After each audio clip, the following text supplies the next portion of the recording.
hello, good morning everyone. This is Nazreen here and welcome to the class. Today we learn 6th standard poem All Things Bright and Beautiful. Before the start the poem, we read preparatory activities. The first one, name some of things that are bright and beautiful. Bright means what? Bright ಅಂತಂದರೆ ಪ್ರಕಾಶಮಾನವಾದದ್ದು, ಸುಂದರವಾದ. ಈ ಪ್ರಪಂಚದಲ್ಲಿ ಅತ್ಯಂತ ಸುಂದರವಾಗಿ ಮತ್ತು ಪ್ರಕಾಶಮಾನವಾಗಿ ಹೊಳೆಯುವಂತಹ ಕೆಲವೊಂದು ವಸ್ತುಗಳಿವೆ, ಅವುಗಳನ್ನು ಹೇಳ್ತೀರಾ ಅಂತ ಕೇಳಿದ್ದಾರೆ. ಹಾಗಿದ್ರೆ ಯಾವುವು ನೋಡಿ ಮಕ್ಕಳ? Sun and moon, twinkling stars, these are all bright and beautiful ಅಲ್ವಾ? ಸೂರ್ಯ, ಚಂದ್ರ, ನಕ್ಷತ್ರ ಇವುಗಳೆಲ್ಲವೂ ಕೂಡ ನೋಡಲಿಕ್ಕೆ ಎಷ್ಟು ಸುಂದರವಾಗಿರ್ತವೆ, ಎಷ್ಟು ಹೊಳಿತಿರ್ತವೆ ಅಲ್ವಾ? ಹಾಗಿದ್ರೆ ಇದಕ್ಕೆ ಉತ್ತರ the sun, moon and twinkling stars, these are bright and beautiful. Second one, the poet has used many adjectives in this poem. Can you guess them? And make a list of some of the adjectives he has used in the poem. ಇಲ್ಲಿ ನೋಡಿ, adjectives ಅಂತಂದರೆ ಏನು? ವಿಶೇಷಣ. ಹಾಗಿದ್ರೆ ವಿಶೇಷಣಗಳನ್ನು ನಾವು ಹೇಗೆ ಗುರುತಿಸೋದು? ಇಲ್ಲಿ ನೋಡಿ, ವಿಶೇಷಣ ಅಂತಂದರೆ ಒಂದು ವಸ್ತುವಿನ ಗುಣ. ಫಾರ್ ಎಕ್ಸಾಂಪಲ್ ಮೂನ್, ಚಂದ್ರನನ್ನು ತಗೊಳ್ಳಿ. Moon is bright and beautiful ಅಲ್ವಾ? ಚಂದ್ರ ಎಷ್ಟು ಸುಂದರ ಮತ್ತು ಪ್ರಕಾಶಮಾನವಾಗಿ ಹೊಳಿತಾನೆ ಅಲ್ವಾ? ಹಾಗಿದ್ರೆ ಎಡ್ಜೆಕ್ಟಿವ್ಸ್ ಹೇಗೆ ಗುರುತಿಸೋದು ಅಂತಂದರೆ, ಚಂದ್ರ ಅನ್ನೋದು ಒಂದು ವಸ್ತು, ಅದರ ಗುಣ ಯಾವುದು? ಹೊಳೆಯುವಂಥದ್ದು ಮತ್ತು ಸುಂದರವಾಗಿ ಕಾಣುವಂಥದ್ದು ಅಲ್ವಾ? ಸುಂದರವಾಗಿ ಕಾಣುವುದು ಮತ್ತು ಹೊಳೆಯುವುದು ಅದು ಚಂದ್ರನ ಗುಣ. ಹಾಗಿದ್ರೆ ನಾವು ಅದನ್ನು ಸುಂದರ ಮತ್ತು ಹೊಳೆಯುವುದು, ಅವುಗಳನ್ನು ನಾವು ಅಡ್ಜೆಕ್ಟಿವ್ಸ್ ಅಂತ ಕರಿತೀವಿ. ಇಲ್ಲಿ ಈ ಒಂದು ಪದ್ಯ ಭಾಗದಲ್ಲಿ ಕೆಲವೊಂದಿಷ್ಟು ಅಡ್ಜೆಕ್ಟಿವ್ಸ್ಗಳನ್ನು ಬಳಸಿದ್ದಾರೆ. ಯಾವುವು? Bright, all things bright and beautiful ಅಂತ ಹೇಳಿದ್ದಾರೆ. ಎಲ್ಲ ವಸ್ತುಗಳು ಹೇಗಿವೆ? ಪ್ರಕಾಶಮಾನವಾಗಿ ಹೊಳೆಯುವಂತಿವೆ ಮತ್ತು ಸುಂದರವಾಗಿ ಕಾಣುವಂತಿವೆ. ಇಲ್ಲಿ ಬ್ರೈಟ್ ಮತ್ತು ಬ್ಯೂಟಿಫುಲ್ ಅನ್ನೋದು adjectives. All creatures great and small ಅಂತ ಹೇಳಿದ್ದಾರೆ. ಎಲ್ಲ ಜೀವಿಗಳು ಗಾತ್ರದಲ್ಲಿ ದೊಡ್ಡದಾಗಿರಬಹುದು ಮತ್ತು ಚಿಕ್ಕದಾಗಿರಬಹುದು. ಆ ಜೀವಿಗಳು ಹೇಗಿವೆ? ದೊಡ್ಡದಾಗಿವೆ ಮತ್ತು ಚಿಕ್ಕದಾಗಿವೆ ಅನ್ನುವಂಥದ್ದು ಹೇಳುವಂಥದ್ದೇ ನಾವಿಲ್ಲಿ ವಿಶೇಷಣ ಅಂತ ಕರಿತೀವಿ. ಸೊ ಇಲ್ಲಿ great and small, wise and wisdom, these are all adjectives. Third one, the title of the poem is All Things Bright and Beautiful. What do you think the poem is about? Guess ಅಂತ ಹೇಳಿದ್ದಾರೆ. All things bright and beautiful, ಎಲ್ಲ ವಸ್ತುಗಳು ಪ್ರಕಾಶಮಾನವಾಗಿ ಸುಂದರವಾಗಿ ಕಾಣುವಂಥದ್ದು ಅನ್ನುವಂತಹ ಒಂದು ಅದ್ಭುತ ಟೈಟಲ್ನ ಮೂಲಕ ಈ ಒಂದು ಪದ್ಯ ಭಾಗವನ್ನು ನಿಮಗೆ ಕೊಟ್ಟಿದ್ದಾರೆ. ಹಾಗಿದ್ರೆ ಈ ಟೈಟಲ್ನ ಒಂದು ಪದ್ಯ ಭಾಗವು ಏನನ್ನು ಸೂಚಿಸ್ತದೆ ಅಂತ ಕೇಳಿದ್ದಾರೆ. ಏನು ಸೂಚಿಸ್ತದೆ ಅಂತಂದರೆ, ಇವೆಲ್ಲವೂ ಕೂಡ ದೇವರ ಸೃಷ್ಟಿ ಅನ್ನುವಂಥದ್ದು ಈ ಪದ್ಯ ಭಾಗ ತಿಳಿಸಿ ಕೊಡ್ತದೆ ಅಲ್ವಾ? ಹಾಗಿದ್ರೆ ಈ ಒಂದು ಚಿತ್ರವನ್ನು ನೋಡಿ ಮಕ್ಕಳ. ಕೆಳಗಡೆ ಕೊಟ್ಟಿರುವಂತಹ ಒಂದು ಅದ್ಭುತ ಮತ್ತು ಸುಂದರವಾದ ನಿಸರ್ಗದ ಚಿತ್ರವನ್ನು ಕೊಟ್ಟಿದ್ದಾರೆ. In this picture there is a beautiful house next to a big tree. Birds are flying in the sky. Sun is rising. River is flowing. Hills, mountains, these are all amazing.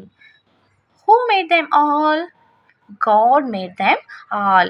ಇವೆಲ್ಲವೂ ಕೂಡ ಅದ್ಭುತವಾಗಿ ರಚಿಸಲ್ಪಟ್ಟಿರುವಂಥದ್ದು ಯಾರು ಸೃಷ್ಟಿಸಿದ್ದು? ಇದೆಲ್ಲವೂ ಕೂಡ ದೇವರ ಸೃಷ್ಟಿ ಅಲ್ವಾ? ಹಾಗಿದ್ರೆ ಈ ಒಂದು all things bright and beautiful ಅನ್ನುವಂತಹ ಒಂದು ಅದ್ಭುತವಾದ ಶೀರ್ಷಿಕೆಯ ಮೂಲಕ ಈ ಪದ್ಯ ಭಾಗವನ್ನು ನಿಮಗೆ ಕೊಟ್ಟಿದ್ದಾರೆ. ಈ ಶೀರ್ಷಿಕೆ ಎಷ್ಟು ಅದ್ಭುತವಾಗಿದೆಯೋ ಈ ಪದ್ಯ ಭಾಗವು ಕೂಡ ಅಷ್ಟೇ ಅದ್ಭುತವಾಗಿದೆ, ಅಷ್ಟೇ ಸುಂದರವಾಗಿದೆ ಅಂತ ಹೇಳ್ತಿದ್ದಾರೆ. ಹಾಗಿದ್ರೆ ನಾವು ಒಂದೊಂದೇ ಸ್ಟಾಂಜಾವನ್ನು ಓದ್ತಾ ಹೋಗೋಣ.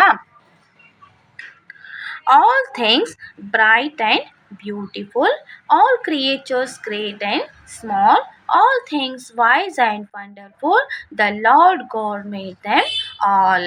ಇಲ್ಲಿ ಕವಯಿತ್ರಿಯವರು ಈ ಪದ್ಯದ ಮೂಲಕ ದೇವರ ಸೃಷ್ಟಿಯಲ್ಲಿ ಅವನು ಸೃಷ್ಟಿಸಿದ ವಸ್ತುಗಳೆಲ್ಲವೂ ಕೂಡ ಹೊಳೆಯುವಂತಿದ್ದು ತುಂಬ ಸುಂದರವಾಗಿ ಕಂಗೊಳಿಸುತ್ತಿವೆ ಅಂತ ಹೇಳಿದ್ದಾರೆ. All creatures great and small, ಎಲ್ಲ ಜೀವಿಗಳು, ಕ್ರಿಯೇಚರ್ಸ್ ಮೀನ್ಸ್ ಜೀವಿಗಳು, ಈ ಪ್ರಪಂಚದಲ್ಲಿರುವಂತಹ ಜೀವಿಗಳಲ್ಲಿ ಕೆಲವೊಂದಿಷ್ಟು ಜೀವಿಗಳು ಆನೆಯಂತೆ ದೊಡ್ಡದಾಗಿವೆ, ಇನ್ನು ಕೆಲವೊಂದಿಷ್ಟು ಜೀವಿಗಳು ಇರುವೆ ಹಾಗೆ ಚಿಕ್ಕ ಚಿಕ್ಕದಾಗಿರಬಹುದು. ಇವೆಲ್ಲವೂ ಕೂಡ ಯಾರ ಸೃಷ್ಟಿ? ದೇವರ ಸೃಷ್ಟಿ ಅಲ್ವಾ. ದೇವರು ಇದನ್ನೆಲ್ಲವೂ ಕೂಡ ತುಂಬ ಅದ್ಭುತವಾಗಿ ಸೃಷ್ಟಿಸಿದ್ದಾನೆ. ಈ ಸೃಷ್ಟಿಯಲ್ಲಿರುವಂತಹ ಎಲ್ಲ ವಸ್ತುಗಳು, ಎಲ್ಲ ಜೀವಿಗಳು ದೊಡ್ಡದಾಗಿಯೂ ಇರಲಿ ಚಿಕ್ಕದಾಗಿರಲಿ ಎಲ್ಲವೂ ಕೂಡ ತುಂಬ ಬುದ್ಧಿವಂತಿಕೆಯಿಂದ ತುಂಬ ಅದ್ಭುತವಾಗಿ ರಚಿಸಲ್ಪಟ್ಟಿವೆ ಅಂತ ಈ ಕವಯಿತ್ರಿಯವರು ಈ ಒಂದು ಸ್ಟಾಂಜದಲ್ಲಿ ಹೇಳ್ತಿದ್ದಾರೆ. ನೋಡ್ರಿ ಇಲ್ಲಿ, all things wise and wonderful, ಎಲ್ಲ ವಸ್ತುಗಳು ಎಲ್ಲ ಜೀವಿಗಳು ತುಂಬ ಬುದ್ಧಿವಂತಿಕೆಯಿಂದ ತುಂಬ ಅದ್ಭುತವಾಗಿ ರಚಿಸಲ್ಪಟ್ಟಿವೆ. ಇವುಗಳನ್ನೆಲ್ಲವನ್ನ ಯಾರು ರಚಿಸಿದ್ದಾರೆ? ದೇವರು ಅಂತ ಹೇಳ್ತಿದ್ದಾರೆ. Let's see the next stanza. Each little flower that opens, each little bird that sings, he made their glowing colors, he made their tiny wings. ಒಂದು ಸಣ್ಣ ಹೂವು ಕೂಡ, ಇಲ್ಲಿ ಫ್ಲವರ್ಸ್ ಅಂತಂದ್ರೆ ಏನು? ಹೂವು. ಲಿಟಲ್ ಅಂತಂದ್ರೆ ಚಿಕ್ಕ. ಒಂದು ಸಣ್ಣ ಹೂವು ಕೂಡ ದೇವರ ಸೃಷ್ಟಿ. ಹೂ ಅರಳೋದನ್ನು ನೀವು ಯಾವತ್ತಾದರೂ ನೋಡಿದ್ದೀರಾ? ಒಮ್ಮೆ ನೋಡಿ, ಒಂದು ಸಣ್ಣ ಹೂವಿನ ಮೇಲೆ ಸೂರ್ಯನ ಬೆಳಕು ಬೀಳ್ತಾ ಹೋದಂತೆ ಆ ಹೂ ಎಷ್ಟು ಚಂದ ಅರಳ್ತಾ ಹೋಗುತ್ತೆ ಅಲ್ವಾ. ಒಂದು ಸುಂದರವಾದ ಹೂ ಅರಳ್ತಾ ಇರೋದನ್ನು ನೋಡೋದೇ ಒಂದು ಅದ್ಭುತ. ಅದೇ ರೀತಿ ಆ ಹೂವಿಗೆ ಬಣ್ಣ, ವಾಸನೆ ಇವೆಲ್ಲವೂ ಕೂಡ ಯಾರು ಕೊಟ್ಟಿದ್ದಾರೆ? ದೇವರು ಕೊಟ್ಟಿದ್ದಾರೆ ಅಲ್ವಾ. ಎಷ್ಟು ಕಲರ್ಫುಲ್ ಆಗಿರುವಂತಹ ಹೂಗಳಿವೆ ಅಲ್ವಾ ಈ ಪ್ರಪಂಚದಲ್ಲಿ. ಆ ಎಲ್ಲ ಹೂಗಳಿಗೆ ಬಣ್ಣವನ್ನು ಕೊಟ್ಟವರು, ವಾಸನೆಯನ್ನು ಕೊಟ್ಟವರು, ಸುವಾಸನೆಯನ್ನು ಕೊಟ್ಟವರು ಯಾರು? ದೇವರು. ಹಾಗಿದ್ರೆ each little bird that sings, he made their glowing colors, he made their tiny wings. ಅದೇ ರೀತಿ ಆಕಾಶದೆತ್ತರಕ್ಕೆ ಸ್ವಚ್ಛಂದವಾಗಿ ಹಾರಾಡುತ್ತಿರುವ ಪುಟ್ಟ ಪುಟ್ಟ ಹಕ್ಕಿಗಳಿಗೂ ಕೂಡ ಎಷ್ಟು ಚಂದವನ್ನು ಕೊಟ್ಟಿದ್ದಾನೆ ಅಲ್ವಾ. ಹಾರಾಡಲಿಕ್ಕೆ ರೆಕ್ಕೆಗಳನ್ನು ಕೊಟ್ಟಿದ್ದಾನೆ. ಎಷ್ಟು ಚಂದವಾಗಿ ಮುಂಜಾನೆಯ ಸಮಯದಲ್ಲಿ ಪ್ರಶಾಂತ ವಾತಾವರಣದಲ್ಲಿ ಪಕ್ಷಿಗಳ ಚಿಲಿಪಿಲಿ ಕೇಳಲಿಕ್ಕೆ ಎಷ್ಟು ಮಧುರ ಅಲ್ವಾ. ಇವೆಲ್ಲವೂ ಕೂಡ ಯಾರ ಸೃಷ್ಟಿ ಅಂತಂದರೆ ಇವೆಲ್ಲವೂ ಕೂಡ ದೇವರ ಸೃಷ್ಟಿ. The rich man in his castle, the poor man at his gate, he made them higher, lovely and order their estate. ಇಲ್ಲಿ ರಿಚ್ ಅಂತಂದರೆ ಶ್ರೀಮಂತ, ಕ್ಯಾಸ್ಟಲ್ ಅಂತಂದರೆ ಅರಮನೆ ಅಥವಾ ಬಂಗಲೆ, ಪೂವರ್ ಅಂತಂದರೆ ಬಡವ, ಗೇಟ್ ಅಂತಂದರೆ ಬಾಗಿಲು ಅಥವಾ ದ್ವಾರ, ಎಸ್ಟೇಟ್ ಮೀನ್ಸ್ ಪ್ರಾಪರ್ಟಿ. ಇಲ್ಲಿ the rich man in his castle, the poor man at his gate. ದೇವರು ಭವ್ಯ ಬಂಗಲೆ ಅಥವಾ ಅರಮನೆಯನ್ನು ಶ್ರೀಮಂತನಿಗೆ ಕೊಟ್ಟಿದ್ದಾನೆ. ಅದೇ ರೀತಿ ಆ ಅರಮನೆಯ ಕಾವಲುಗಾರನನ್ನಾಗಿ ಬಡವನನ್ನು ನೇಮಿಸಿದ್ದಾನೆ. ಬಡವ ಶ್ರೀಮಂತ ಅನ್ನೋದೆಲ್ಲವೂ ಕೂಡ ದೇವರ ನಿರ್ಣಯ. ಅವರವರ ಕರ್ಮದ ಫಲವಾಗಿ ಮೇಲ್ಸ್ಥಾನವನ್ನು ಕೆಳಸ್ಥಾನವನ್ನು ಕೊಟ್ಟಿದ್ದಾನೆ ಅಂತ ಕವಯಿತ್ರಿ ಸೆಸಿಲ್ ಫ್ರಾನ್ಸೆಸ್ ಅಲೆಕ್ಸಾಂಡರ್ ಅವರು ಹೇಳ್ತಿದ್ದಾರೆ. ನೋಡ್ರಿ, ಇಲ್ಲಿ ಕೆಲವರಿಗೆ ಉನ್ನತ ಮಟ್ಟದ ಶ್ರೀಮಂತ ಜೀವನವನ್ನು ಕೊಟ್ಟರೆ, ಇನ್ನು ಕೆಲವರಿಗೆ ಆ ಶ್ರೀಮಂತರ ಸೇವೆಯನ್ನು ಮಾಡುವಂತಹ ಕೆಳಮಟ್ಟದ ಜೀವನವನ್ನು ಕೊಟ್ಟಿದ್ದಾನೆ ಅಂತ ಹೇಳ್ತಿದ್ದಾರೆ. ಇವೆಲ್ಲವೂ ಕೂಡ ಅವರವರ ಪ್ರಾಪರ್ಟಿಗೆ ಸಂಬಂಧಿಸಿದ್ದು, ಅವರ ಆಸ್ತಿಗೆ ಸಂಬಂಧಿಸಿದ್ದು. ಅವರ ಕರ್ಮದ ಫಲವಾಗಿ ಅವರಿಗೆ ಬಡವನನ್ನಾಗಿ ಅಥವಾ ಶ್ರೀಮಂತನನ್ನಾಗಿ ದೇವರು ಅವರನ್ನು ನಿರ್ಣಯ ಮಾಡಿದ್ದಾರೆ ಅಂತ ಹೇಳ್ಬೋದು. The purple-headed mountains, the river running by, the sunset and the morning that brighten up the sky. Mountains means is ಪರ್ವತಗಳು. ಪರ್ವತಗಳು. ಇಲ್ಲಿ ಎತ್ತರವಾದಂತಹ ಪರ್ವತಗಳು, ಹರಿಯುತ್ತಿರುವಂತಹ ನದಿ, ಸೂರ್ಯಾಸ್ತ ಅಥವಾ ಸೂರ್ಯೋದಯ ಇವುಗಳೆಲ್ಲವೂ ಕೂಡ ದೇವರ ಸೃಷ್ಟಿ.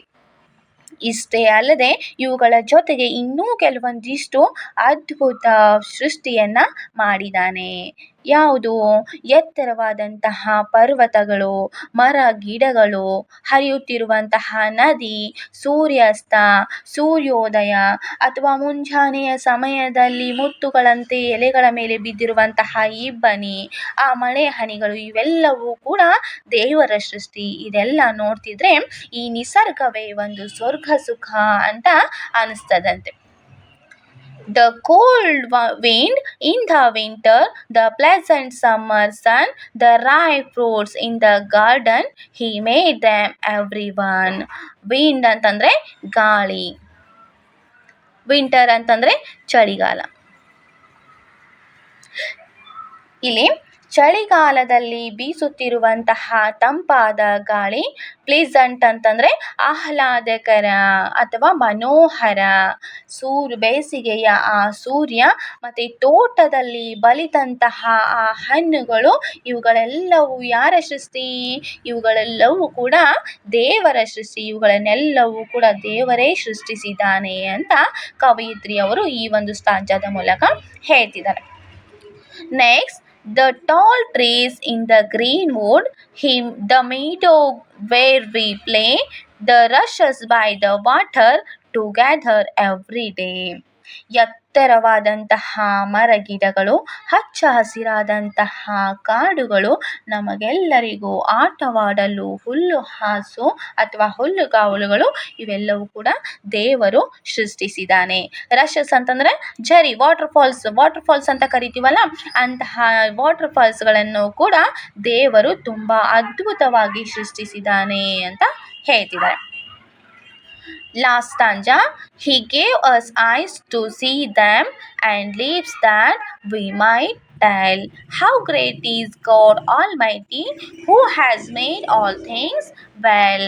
ಸಿಸಿಲ್ ಫ್ರಾನ್ಸಿಸ್ ಅಲೆಕ್ಸಾಂಡರ್ ಅವರು ಏನಂತ ಹೇಳ್ತಾ ಇದ್ದಾರಂತೆ, ಇವೆಲ್ಲವೂ ಕೊಟ್ಟಿರುವಂತಹ ದೇವರು ಇಲ್ಲಿ ಹೂವು, ಪಕ್ಷಿಗಳು, ಬಡವ, ಶ್ರೀಮಂತ, ಪರ್ವತಗಳು, ಹರಿಯುತ್ತಿರುವಂತಹ ನದಿ, ಸೂರ್ಯಾಸ್ತ, ಸೂರ್ಯೋದಯ, ತಂಪಾದ ಗಾಳಿ, ಸೂರ್ಯನ ಬಿಸಿಲು, ಮರ ಗಿಡ, ಹಣ್ಣುಗಳು ಇವೆಲ್ಲವನ್ನ ಕೊಟ್ಟಿರುವಂತಹ ದೇವರು ನಮಗೆ ನೋಡಲಿಕ್ಕೆ ಅದ್ಭುತವಾದಂತಹ 2 ಕಣ್ಣುಗಳನ್ನು ಕೂಡ ಕೊಟ್ಟಿದ್ದಾನೆ. He gave us eyes to them.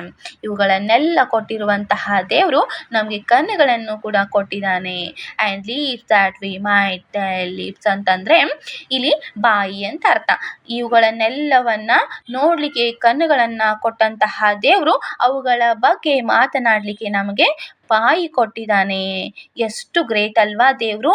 ಇವುಗಳನ್ನೆಲ್ಲವನ್ನ ಕೊಟ್ಟಂತಹ ದೇವರಿಗೆ ನಾವು ಯಾವಾಗಲೂ ಕೂಡ ಕೃತಜ್ಞರಾಗಿರಬೇಕು. Always we thankful to God. So this poem is completed. Thank you.